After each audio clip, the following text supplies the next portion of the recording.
आम्ही आमच्या मुलांना आमची संपत्ती समजतो. संतती ही संपत्ती नाही. नाही तर मग संपत्ती आणि संतती एकच शब्द असतो. संतती ही तुमच्या माध्यमातून आलेली आहे.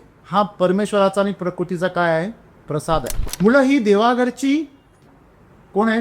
देवाच्या घरात जर फुलाचं झाड असेल ना, तर त्याला आलेली फुलं म्हणजेच मुलं असतील असं कल्पना केलेली आहे कधी. आणि म्हणून त्याला म्हटले मुलं म्हणजे देवाघरची फुलं. मग देवाघरची फुलं कशी असतात?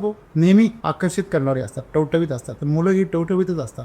त्यांना आम्ही नको ते खाऊ घालतो आणि त्यांना आमच्यासारखं करतो. आणि आज आम्ही आमच्या मुलांना आमच्या महत्वाकांक्षा पूर्ण होण्याचं माध्यम समजतो. ह्युमन रिसोर्सेस असं म्हणतो, मानव संसाधन. तर खऱ्या अर्थाने मुलं ही या देशाच्या दृष्टीने मानव संपत्ती आहे, बरोबर आहे. परंतु आई वडिलांच्या दृष्टीने किंवा नागरिकांच्या दृष्टीने ती संपत्ती नाही आहे, ती आमची जबाबदारी. तुम्ही एखाद्या कंपनीमध्ये काम करता तर त्या मशीन सारखाच तुम्ही पण एक पार्ट आहात त्या कंपनीसाठी. परंतु त्याच्यामध्ये ती कंपनी सांभाळणाऱ्या मॅनेजमेंटच्या डायरेक्टर लोकांच्या दृष्टीने तुम्ही एक जिवंत माणूस आहात. हे फार महत्वाचं आहे. पण ती डायरेक्टर मंडळी पण तुम्हाला जर एक यंत्र समजत असतील, पैसे कमवण्याचं एक यंत्र समजत असतील, हा मनुष्याचा सर्वात मोठा घोर अपमान आहे जो आज होतोय. याचं कारण असं आहे की आम्ही आमच्या मुलांना महत्वाकांक्षी बनवतोय, पैसे कमवायला शिकवतोय, त्याला आनंदी राहायला शिकवतच नाही. तुम्ही जर प्रत्येक शहरामध्ये एखाद्या विशिष्ट भागात जर गेला तर सगळे क्लास 1 ऑफिसर असतील, मोठमोठे अधिकारी असतील, बिझनेसमॅन असतील किंवा पुढारी असतील, त्यांचे रिटायरमेंटच्या काळामध्ये त्यांच्याकडे कोणीच बघत नाही. पण त्यांच्या मुलांना त्यांनी एवढे उंच पंख दिले, एवढे लांब पंख दिलेले असतात. आणि त्यांच्या तरुणपणाच्या काळामध्ये त्यांनी त्यांच्याशी फक्त पैशांचं देणं घेणं केलं असतं,